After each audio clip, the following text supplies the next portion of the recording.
Hey guys, it's Nikki. Welcome back to my channel, or welcome if you're new, which you most likely are. Hi, nice to have you here. So you've seen the title of the video, that's probably why you clicked in.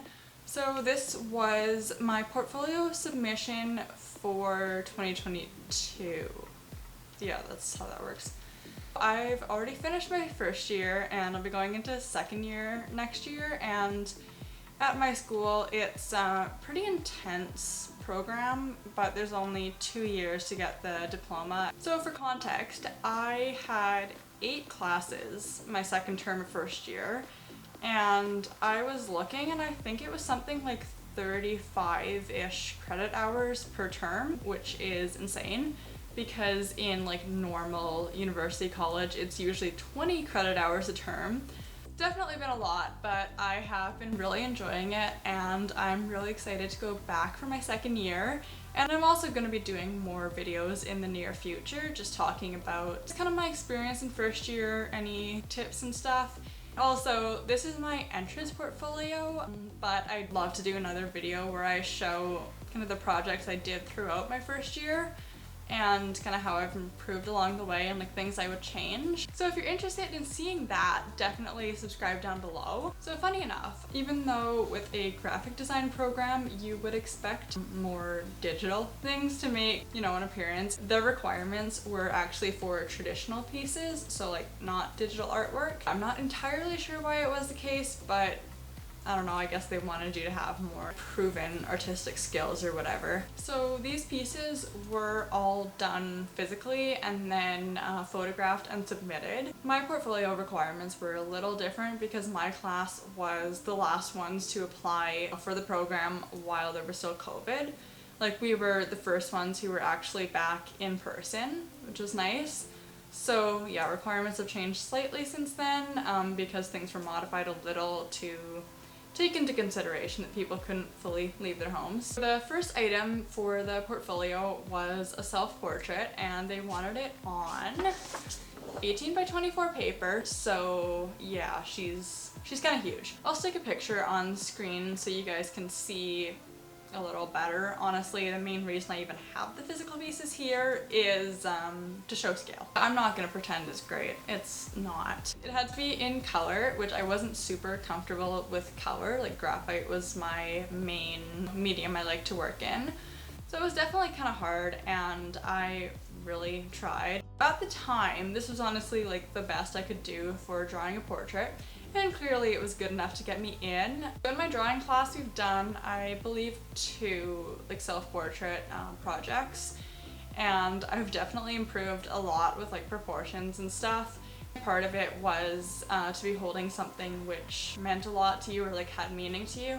So that's why I did the camera. Today, I could definitely do a lot better, but for the skills I was working with at the time, honestly, I'm decently happy with it. The next portfolio item was a paper collage. This had to be 16 by 20 inches and basically be a collage of like cut up paper, and you know what a collage is. It had to be of a bug, and then you had to put the name of the bug somewhere on it. I did my ladybug, and I was kind of thinking, okay, like ladybugs are, you know, kind of round, they have like roundish spots on them. So what I did was actually I went and bought some like kind of nicer magazines from someone on Facebook Marketplace, because they were really good illustrative magazines, but nothing I feel bad about tearing things out of. Cut out the red and black bits, and I actually used a hole punch and punched all these little pieces and then glued them on. It was many hours. Actually, this whole portfolio was many hours. It was definitely well over 100 hours put into this. That's kind of just what you have to do to get everything made to the quality it needs to be for you to get accepted. I'm really happy with how it turned out. It was mostly just done with a standard size hole punch, but I did also have a mini hole punch to make like the bottoms of the legs smaller and pointier. Honestly, I am pretty happy with how this piece turned out. So item number 3 was an interior perspective drawing. I don't know why I'm tripping over those words, but I am. So this is mine, an interior drawing perspective of my old apartment. I made some slight changes, like I changed the floor a little bit and I changed the style of the desk a little bit. But overall, the main shape and idea of all of the furniture items was the same. Traditionally, it was always supposed to be of like a wide open, like inside a mall, somewhere tall and like more interesting. But with COVID, they couldn't really expect you to go sit on site and draw those things. So they changed it so that it was a room in your house. But it's now back to being a bigger public building. Honestly, I'm kind of happy that mine was this, because you'll see it when I show my projects from this school year, but I did one that was a perspective drawing of part of my school, and I spent like over 70 hours sitting on a bench drawing like a giant part of my school. So I'm glad that I at least got to do this one from the comfort of my own home. So next up was a typographic composition where you were to take like found items and basically arrange them on a paper. So there's set words each year that kind of relate to a theme.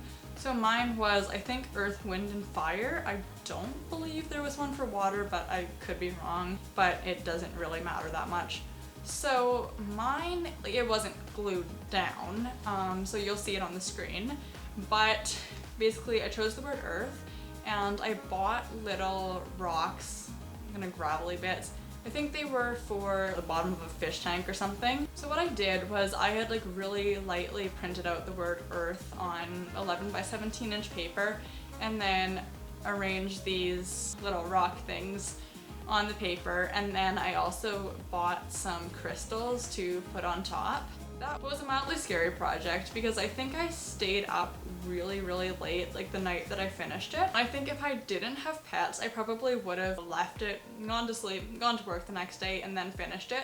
But because I had cats, I did not want to risk them knocking anything out of place in the middle of the night and having to restart. This was another one that was definitely a lot to do, but this is probably one of the things from this portfolio that I'm like the happiest with how it turned out.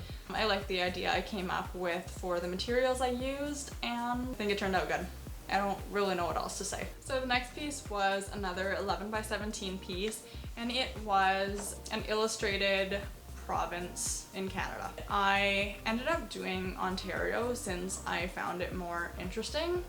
We did have to hand render the map, so I think if I wanted to make my life easier, I would have done Saskatchewan. I'll show it on a map of Canada if you're not familiar, but it's definitely the easiest to draw. Like Ontario is probably one of the worst to draw with, you know, all its edges and everything, but I figured if I have to spend this much time looking at it, I want to enjoy what I'm putting on it. So the portfolio requirement was to do the illustrated map of like the province, and then do 5 points of interest which related to your chosen theme. So the options were outdoor adventure, family fun, and urban living.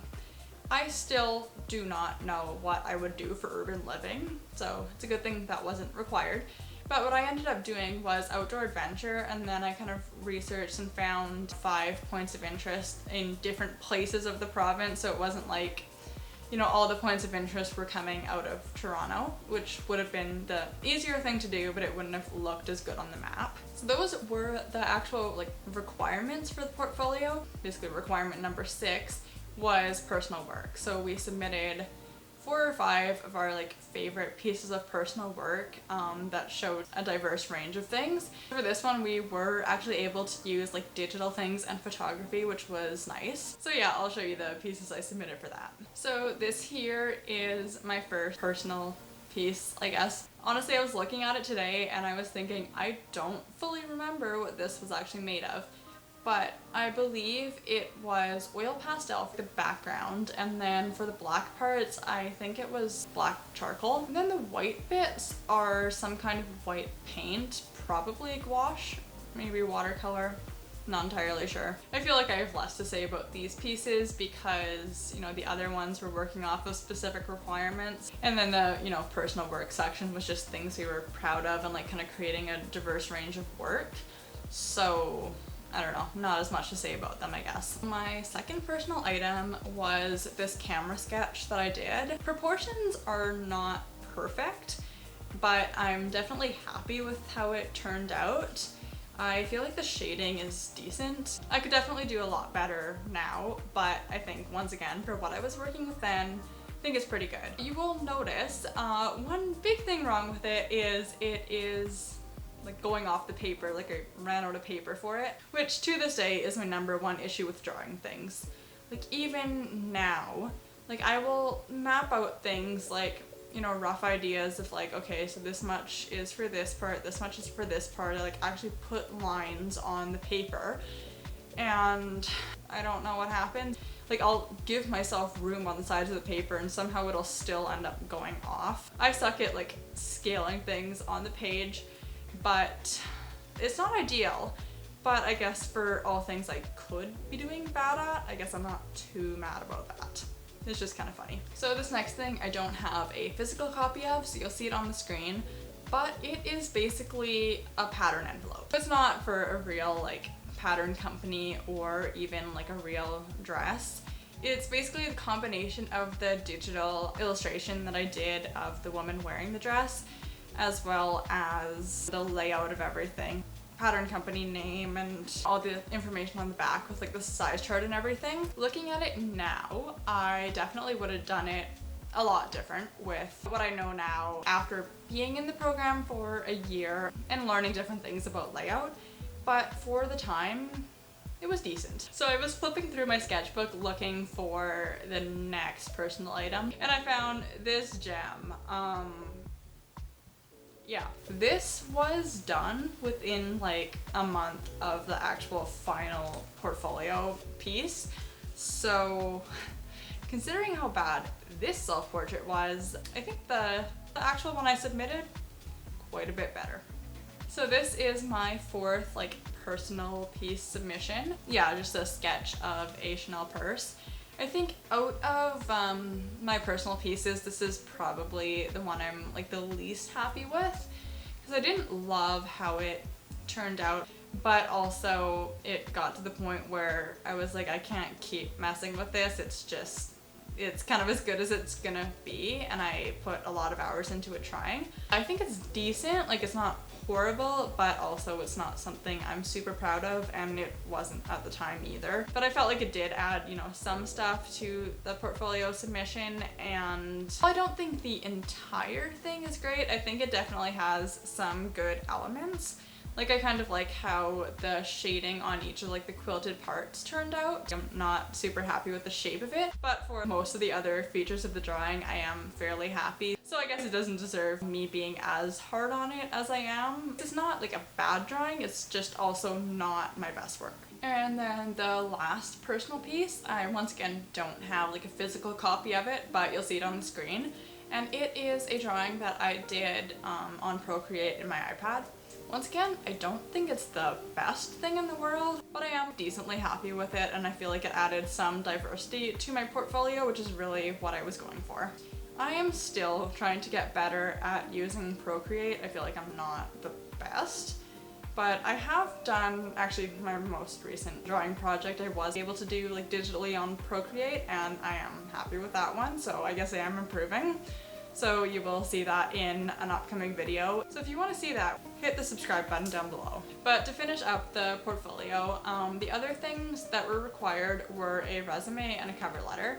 So those I don't think I'm going to show you guys, but yeah, basically, you know, a resume. I made one as part of the program that I definitely like better, but it worked. And then the cover letter was basically, we had certain questions about kind of why we want to do graphic design and like what graphic design is. I guess to make sure you know what you're getting into. If you've made it this far, you probably like me, and you're probably interested in what I'm talking about, so you should subscribe to see more, because the next few videos are going to be kind of related to this and like graphic design school and what I've learned my first year, tips related to that, and then also going over my first year projects. As well as I'm still going to be doing some like lifestyle content and like things related to other areas of my life. So yeah, if you're interested, definitely hit the subscribe button down below so that you don't miss any of my content. And yeah, I look forward to seeing you back here for the next one.